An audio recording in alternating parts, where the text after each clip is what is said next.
Rusia mengklaim ada sebanyak 265 tentara Ukraina di pabrik baja Azovstal Mariupol yang menyerahkan diri. Dalam proses evakuasi, terdapat puluhan prajurit yang mengalami luka-luka dan dilarikan ke rumah sakit. Disebutkan bahwa mereka akan ditukar dengan tahanan militer Rusia. Dilansir oleh Kompas.com via AFP, Selasa 17 Mei, Kementerian Pertahanan Rusia menyebut bahwa ada sebanyak 51 prajurit yang terluka parah dalam 24 jam terakhir. Para prajurit yang terluka kemudian dievakuasi ke Novo Azov.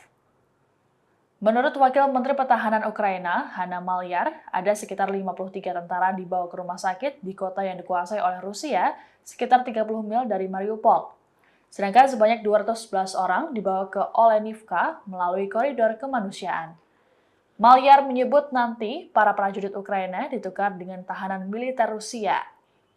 Sebelumnya, proses evakuasi para prajurit Ukraina dilakukan sejak Senin 16 Mei. Rusia terlebih dahulu mengumumkan kesepakatan bagi tentara Ukraina yang terluka untuk meninggalkan pabrik baja agar menjalani perawatan di kota yang dikuasai oleh separatis pro-Moskow.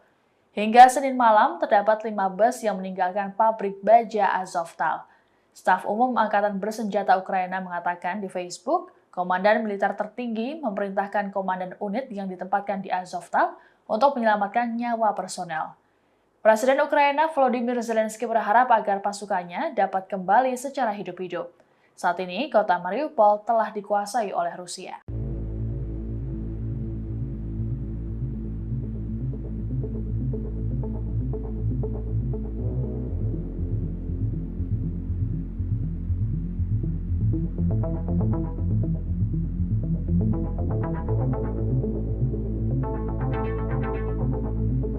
Terima kasih sudah nonton.